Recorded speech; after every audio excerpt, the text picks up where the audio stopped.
talk a lot about like head, heart, and soul, and the three should align very closely. So head being the most rational piece, and it's just we need to make fundamentally better product, and we do through science. I mean, our tagline is scientifically better, right? So how do we make better product through science? And that's the rational element. That in isolation doesn't matter. In fact, somebody could rip it off, right? We don't have a huge patent strategy. Somebody could take all of our science, replicate it, and then sell it to you. Now, granted, they would be a year or two behind us in that progress, but they could still do it. So without the heart and soul, the head becomes kind of empty. The heart is kind of how we express that, how we explain it, how do we bring people along for that journey, how do we democratize the technology behind the product in a way that makes you more excited about it. Need to make a couple changes to like go get that money.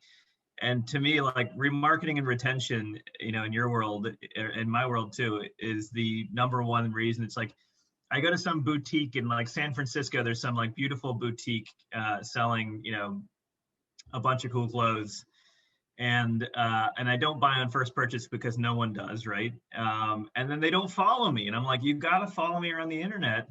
And it's so cheap, and it's such a good return, and they're missing like this company that I was referring to just now. It's actually based in LA called American Rye or American Rag. Anyway, I bought a pair of shoes from them the other day, and it's like luxury sportswear, but it was had a nice sale going on. So anyway, it was like I went there and I was like, I bookmarked the page fortunately because I was like, I'll think about it, get it later, and I do that. But for everybody else, I'm like, why did you not hit me with a Facebook ad, you know, the next day to remind me that if I'm going to get this product, get it from you? It kills me with these people. I'm always like, well, it's such low hanging fruit. But like, for you to set up a remarketing retention campaign would take you 45 minutes and would provide them tens of thousands of dollars of value, you know? Yeah, it's, you know, it's like letting someone walk out your store without, right.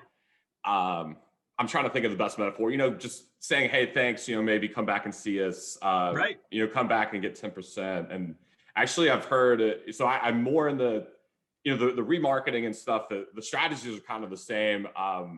But I know folks who like much more heavily do on like the e-commerce, and it was cool. It's cool talking to them because they're like, everything that we do with online stuff, you can directly correlate to what happens inside a shop. So you have like the window shoppers, those are kind of top of funnel early awareness. And then I was about to give that analogy there. I said, to your point, like, it's not you wouldn't let someone leave your shop without telling them to come back. It's that you wouldn't let someone walk by your store without telling them to come in. Yeah. And having, you know, I struggled with that early on where I'm like, man, I don't want to like promote myself too much. If they want to come in, they'll come in. It's like, if you're confident enough, it's like, hey, I got some cool shit in here. You might like it. No, I feel the same way. I have such high confidence in our product that I'm like, look, if I bug the shit out of you and you get it, I think I can make your life a little bit better. So I'm going to bug the shit out of you, right? Like, yeah.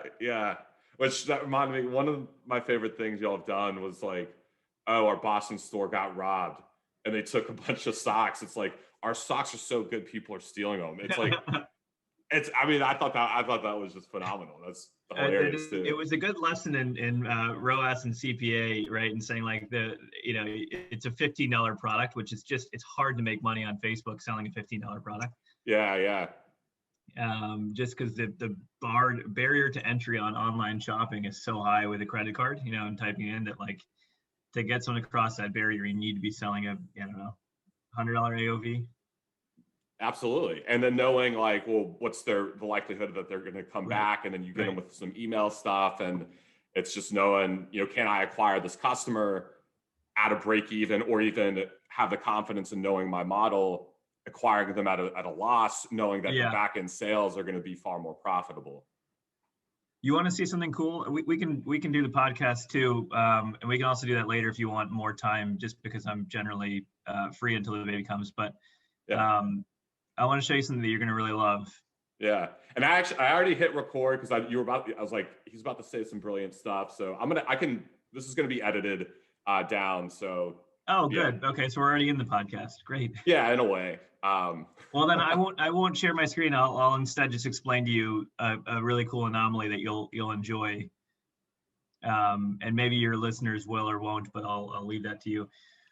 We did this thing. So we sell masks and we sell everything else. And we split those two into two separate campaigns because they're two uniquely different value propositions, right? Both happen to be within our wheelhouse at the intersection of wearing stuff and science, right? Which is really what our brand stands for.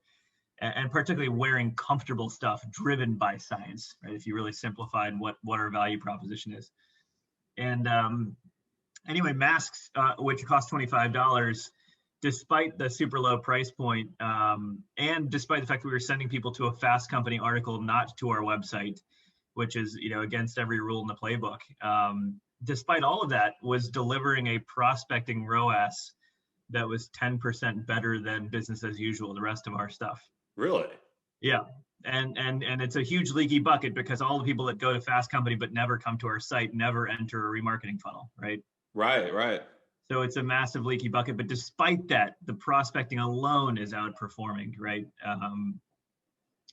But anyway, one of the things we figured out, and tying it back to our conversation on how it's tough to make money without a decently priced product, is that at an $80 AOV versus our normal AOV for the rest of our products, about $190 to $200.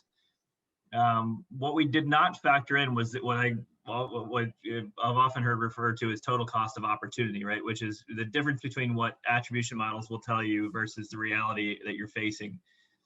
And the reality that you're facing is certain things like a relatively flat shipping cost makes the percentage of shipping to AOV much higher for a low AOV, right? So for an $80 product, your $10 to $15 kind of flat fee to ship is a much higher percentage than on a $200 product, which is relatively similar shipping price, right? Like we make light stuff.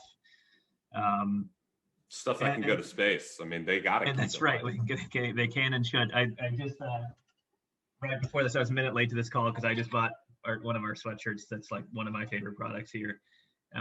Nice. It's this like, I don't know if you can see, it's a crazy, like super fleecy interior that developed this fabric after a couple of years and ended up making a blanket out of it too, which you can see right here. Nice. Because we loved it so much. But anyway, my point, and then also factoring in the commission that we were paying to Fast Company, which we have paid candidly in affiliate fees, at this point, several $100,000 on one article, right? So when you factor all that in, it was like, wait a second, what looked like a 10% better ROAS was actually, there's a third factor. So I said shipping, I said commissions, and then the third factor, which is propensity to repeat, right? Which you brought up as a huge one. We call it IQ, which is what is the inspiration quotient? How inspired is somebody to repurchase anything, we don't care what, after their first purchase? And so by using the IQ of a product, each product has an IQ. We found out that masks, just by the nature of the product, have a lower IQ than the rest of our products, right? Once you have a mask, the cross sell to a sweatshirt is not natural, and to get another mask is not necessary, right? These are very good masks as a complement to us. So anyway, my point just being that once you factored in those three things, cost of shipping, commissions to affiliate partners that we were routing this article through, and the IQ, or the propensity to repeat, that ROAS flipped. Instead of being better by 10 to 15%, it was actually worse by 10 to 15%. And now that's a two purchase ROAS, I'll say, meaning LTV of through second purchase. Okay, so not just the initial. So you're looking at. We look at 30-day because 30 days likely includes your second purchase if you are to make one. And that's why your repeat rate, Paul, when you said repeat rate matters, right? That's where that comes into play. Is you now have a $200 first purchase equates to a $70, $80 second purchase, with assuming a 40% repeat rate, right? Mm-hmm. So anyway, I'm belaboring the math here, but to say we went from what we thought on first glance appeared to be a campaign that was 15% better, but was actually 10 to 15% worse. And once we figured that out, we shifted all of our spend to business as usual and away from mask campaigns, where we raised the ROAS bar on mask, and almost overnight saw, not quite overnight, because you have to, some of that requires the engine to turn, right? Meaning the repeat rate to come. but pretty quickly over the last couple of weeks saw a massive increase in overall ROAS and overall performance. It was just like a good lesson in generally kind of what you're selling, to whom you're selling it to, and most importantly, the behavior you're creating, which is that IQ component. Anyway, we had this conversation literally this morning, and I thought of you because I knew that you would really enjoy the math behind it. Oh, dude, like it's cool because I'm like, man, a year or two ago, I wouldn't have been able to understand half of what you were saying, but like, you know, again, I've worked enough in e-commerce where I'm like, and these are like people, I'm in this Facebook mastermind group, which is going to eat up everything you just said. So I'm excited to share it with them particularly, but like all those things. And it's a lot of ways just looking at how do you see that customer journey, right? You get them in, and then where's your money best spent? So you're not just like, I don't know, let's just do it. And you know, some of those third-party sites, there are strategies I've heard where I've done some of them. It's like, let's just use that not as a conversion campaign, but a brand awareness campaign, maybe part of your retargeting, and it just supports your conversions overall. So maybe you're just having that Fast Company article and just to build credibility. Exactly. And maybe you see the ROAS and your conversion ones go up subsequently. I think that's right, and that's where like I caveat everything I said by saying like that's true for our business, but in a business that is fighting for like just build top of funnel awareness, you know, or other goals of theirs, then driving, you know, to a Fast Company article may be a great idea, right? And we all know affiliate programs, right? And we all generally love them, right? I mean, that's why they exist, is to make sure people kind of have another route to find you that's not just, you know, PPC. Mm-hmm. But no, it also kind of begs the second question, which I'm sure you think a lot and talk a lot about, which is the impact of the Apple privacy settings, which is you know, in every Facebook mastermind group, surely the elephant. Oh yeah, 100%. Is that something? I mean, I guess it's like, you know, whoever your media buyers are, the agency. I mean, I'm sure that's something that they're taking into consideration. You know, and the thing is, like, it's an even playing field. It's not like, well, Ministry of Supply has got to deal with it, but then, you know, I don't even know. Do you have any peers? I mean, I did read some articles that there's now a flooded, more competitive marketplace for what you do. But I mean, you guys were innovators in this kind of performance wear for more formal type of clothing, right? Yeah. Well, and also don't forget, I mean, you given the nature of your podcast and your area of focus, my competitors are anybody who is bidding for your eyes, right? My competitors are whoever the next highest bidder is for the click that I want, you know? Mm-hmm. And in that way, right, it is absolutely an even playing field. We tend not to mind that kind of thing, not because it won't impede our performance, it will, but we feel such a high degree of confidence in our product ultimately to say that if the even playing field is reduced, better product stands out. It's a bit of a naive point of view, I'm sure, that others may disagree with, but our value proposition is not our ability to manipulate digital ads, it's our ability to make great product. And because of that, as the even playing field becomes less of an arbitrage on you know, campaign management and more on great product, we think we win, right? We think that it stands to benefit us over somebody else bidding on the same, you know, real estate that is not making a great product, right? Well, and I think that's an issue. I'm sure with a lot of industries. I mean, there's people that I know in the marketing space, and they try to wow you with how advanced their funnel is, how advanced maybe their own internal algorithms or attribution models are to get in. Like, oh, we're going to do all this and get in front of the customer, but it's always, and then what? Then the customer has to take an action. And so I love what you were saying, like your approach, like our product just is better. Our product rocks. And knowing that that's more of a focus than trying to have the coolest tech, because in the end, the product is that differentiator. It's the selling point. And if I'm looking at two ads or comparing even just two websites, at that point, I don't give a shit about, you know, how they got in front of me. And I don't even know. The consumer has no clue. It's, what are you selling to me, and is it going to make my life better? And one thing I know about your shirts that I'm kind of a larger dude, got big shoulders. I can go like this, and it feels good. I don't feel like, God, it's like, you know, when your sleeves get tightened up, you're like, I I can't move in this thing. Yeah, So, no, that's where, like, as long as that comes through, we're happy, right? But I do think one of the things I want to be careful about is saying, like, I love and appreciate the art of campaign management and the beauty of this, like, incredible and thrilling, performance marketing space. I just think the layer after that, to your point, is what do you do once you get the ad delivered, then what, right? And that's where we want to focus our creative energy, is because we exist to make a really great product and to make your life better through that product. Everything else is a means to get there, right? And including, for instance, we prior to the pandemic had 6 retail stores across the U.S. and they were great. We loved them, and of course we had to shut them down for the pandemic. But even then, right, our goal wasn't to innovate wildly on the retail experience so much as the product that was in those stores and a really smooth delivery of it. that's fascinating. And that, I mean, makes sense. It is cool seeing like the facades and like the exteriors and the interiors, like, the whole shopping experience, but you got to do what you got to do. So I'm curious. Georgetown store is not too far from you. You make the drive over at some point when it's reopened. Yeah. I'll have that on Google alerts.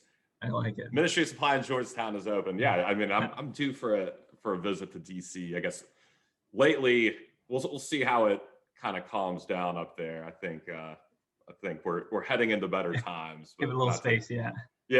I'm like, I'll stay in Richmond for now. Let you do it. Well, dude, I mean, I could chat with you, I'm sure, for hours, and I don't want to be respectful of your time. I know you've got to hop in a few. So, I mean, if you want to, anytime you need to give me like a hard stop, we can just immediately. Oh, I'm so glad to have an excuse to get to catch up with you and see. By the way, side note that you can edit out later. Ryer's getting married next month.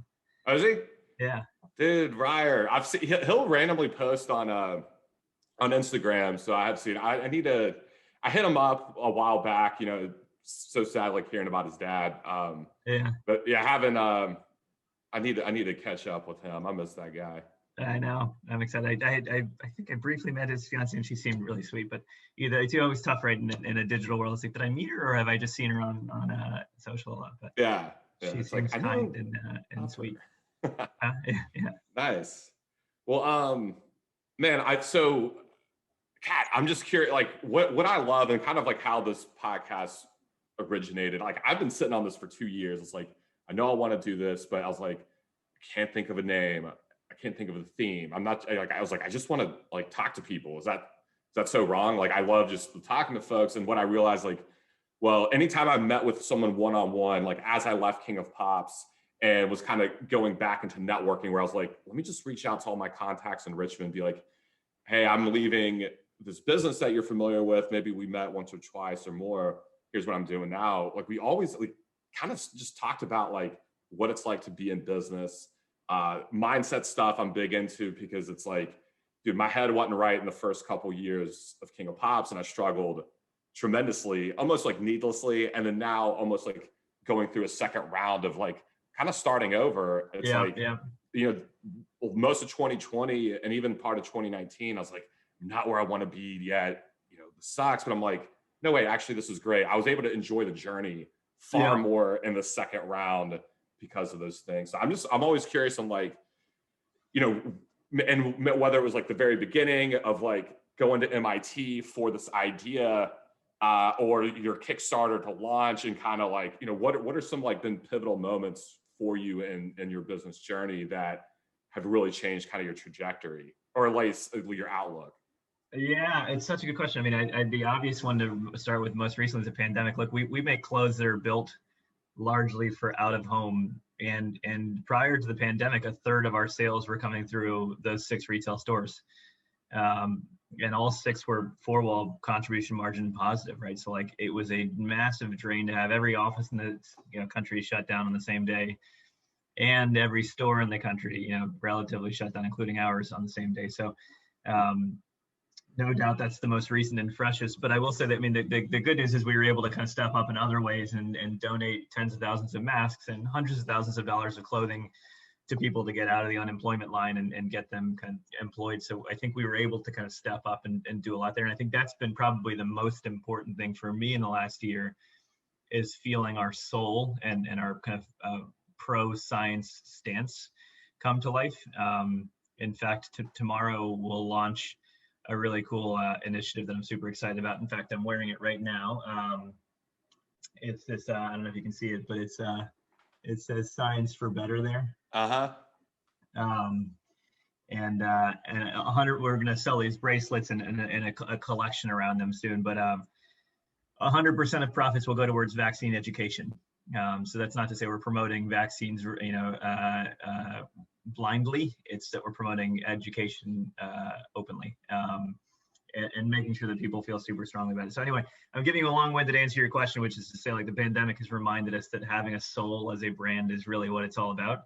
Having a deeper purpose that's beyond just making great product and being able to kind of be a positive impact on the world through sustainability efforts, through, in our case, kind of medical orientation and the science that drives our product, has been just hugely formative for me. But there are many, many other examples that I can talk to you about in terms of kind of formative experiences over now 8 years of doing this. But the last 9 months and getting to kind of step up has been an awesome one. Well, and maybe to cover that a little bit more, like you're the soul of your company, you'd mentioned making people's lives better just through, high quality, formal wear or just, leisure wear, whatever the best terminology is. Is that, I mean, and I believe like simple things like that have like the most powerful impact. Are there other aspects of like your core values or mission that go along with that? Yeah, well, I mean, we talk a lot about like head, heart, and soul, and the three should align very closely. So head being the most rational piece, and it's just, we need to make fundamentally better product, and we do through science. I mean, our tagline is scientifically better, right? So how do we make better product through science? And that's the rational element. When you put on, one of our sweaters or pants, you feel immediately and understand that and then you throw your suit jacket in a washing machine and pull it out and it still looks great. These are the moments that we think make it kind of truly rationally a better product. But that in isolation doesn't matter. In fact, somebody could rip it off, right? We don't have a huge patent strategy. Somebody could take all of our science, replicate it, and then sell it to you. Now, granted, they would be a year or two behind us in that progress, but they could still do it. So without the heart and soul, the head becomes kind of empty, right? And so the heart is kind of how we express that, how we explain it, how do we bring people along for that journey, how do we democratize the technology behind the product in a way that makes you more excited about it, not just functionally benefiting, but also gaining a better understanding of what drives comfort. How does comfort actually kind of manifest, and who else is wearing this stuff? What part of a community are you in? And that's kind of everything from our brand voice through initiatives that we do, oriented to the brand. And then the third piece that has to follow along in today's day and age, I think, to separate a brand is soul. What do we stand for, right? We stand for the pursuit of your life's work and our ability to make clothing an enabler rather than a distractor, right? So instead of coming home from a long day of consulting, getting off a plane, peeling off your clothes and kind of putting on your PJs, how can clothes kind of disappear into your life a little bit, right? And that doesn't just mean you, it means everybody. So, stuff like we launched a collection specifically for folks that were wheelchair bound this year, and made a pant, what we believe the first ever of its kind to accommodate for that. We donated, like I said, somewhere between 70 and 100,000 masks. I have to check the exact number where we're at now. And literally most of them manually dropped off to hospitals and shelters. We donated $270,000 of product and masks to people that were looking to kind of get a fresh start. In fact, we took out a full page ad in the New York Times a couple of months ago, the Sunday after the election, actually, to announce that initiative. And sure enough, it was scooped up quickly by people who said, I need clothes, I need to look sharp, I've got my first day at work tomorrow, I've got a big interview tomorrow. And these are all the soul pieces, right? Or this initiative that we're launching tomorrow with Science for Better. They all have to speak the same language, right? It can't just be a random soul matched with a random heart and a random product, right? The three have to align. So yeah, that was a much longer answer than you probably bargained for, but is exactly why we exist. Well, and that's exactly what I was like. I love those kind of answers, and I think what's curious is like, if you had said like, well, what's the three components? I might be like, well, maybe I might have gotten two of the three, maybe head and heart, or maybe head and soul. But because I think like the difference between heart and soul is more difficult to rationalize or verbalize, but seeing just the little tweaks here and there and what make those different, it's like those three components, you know, we all know the logical side of what, and then that emotional side, but having that third element really gives like a further depth of what it means to enter, you know, to do business with you guys, or see like, yeah, Minish Supply, they're doing some great things and I want to buy their premium, awesome products. Yeah, I mean, I think for years people have only thought of those two dimensions, right? When making a purchase decision, they do it on, do I like the product and do I like the brand? Do I like the voice? Does it resonate?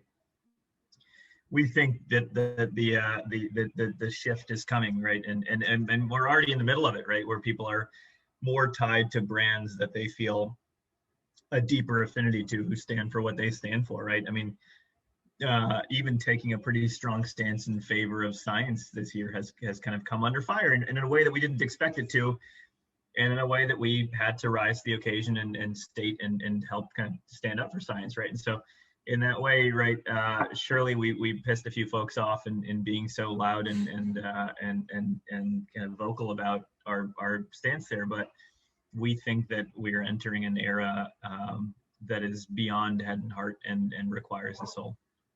Yeah, and that educational component is like, because if you're thinking about it way too logically, it's like, well, how is that going to sell us any more socks and shirts? Yeah. Like, well, no, it's the soul of the company, and so, you know, I don't think you necessarily always have to.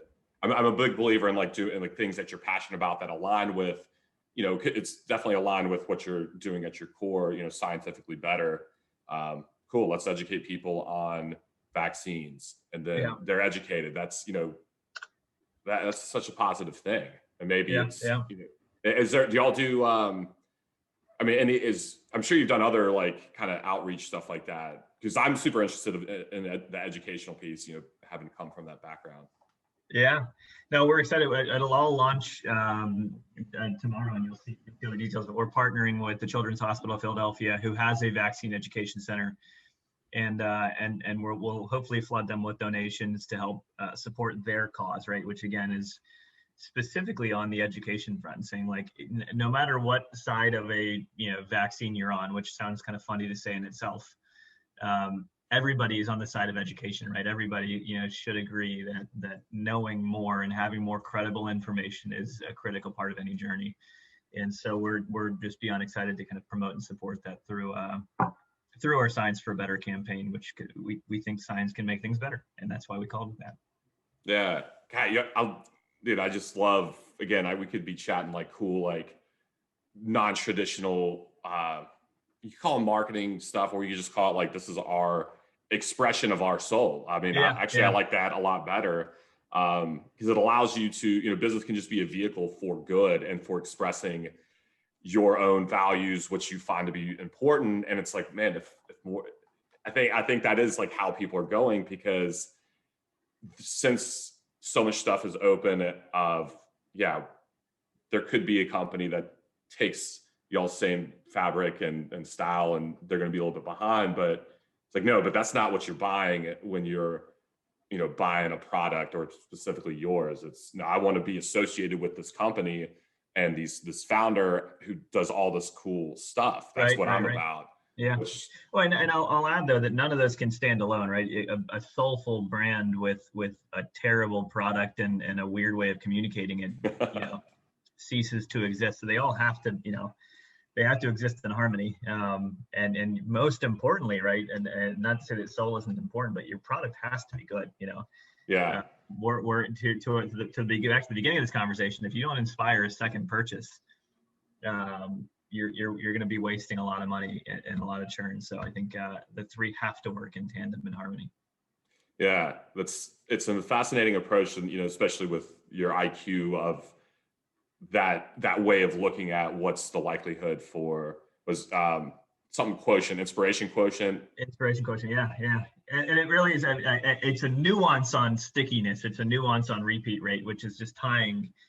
It's also normalized. So we refer to products and say, like, I can tell you that this product right here, which the fabric, collectively, the fabric, anything made out of this fabric has like a +6 IQ.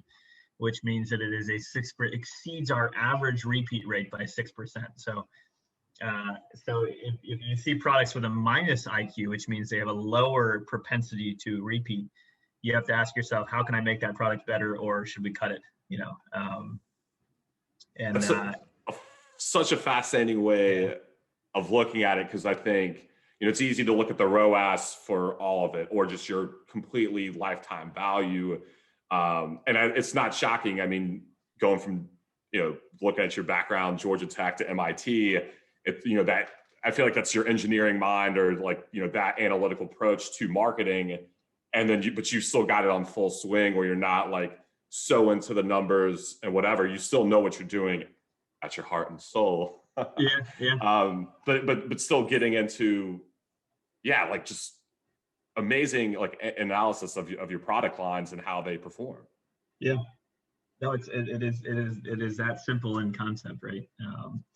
But executing on it can be a little tougher. But I should jump, but I hate cutting this conversation short, because I like you said, I think we could catch up. We have a lot to catch up on for hours, I'm sure, and seeing how life is going and hearing how the family's doing and everything like that. But we can do that over a real beer or coffee in the next few months, I hope. Yeah, actually, there's a good chance I'll be in Boston as I fly into Boston and then trip to New Hampshire for a wedding. So I mean, got that marked. I think sometime in April. I'll email you when. So like I'll look at it. Yeah, we could do lunch or whatever the time frame is. But I would love that. Although April, depending on the day, we may go to Atlanta for a month. But let me know either way. In fact, if I'm not here, our apartment, it would be all yours if you wanted to crash for a night too. Oh, right on, man. Well, dude, yeah, so grateful when you were like, dude, I can do tomorrow. I was like, whenever he can make it. Well, I would normally be a much better scheduler, but with this baby coming any second now, we're a little bit harsher on scheduling, or nervous, I should say.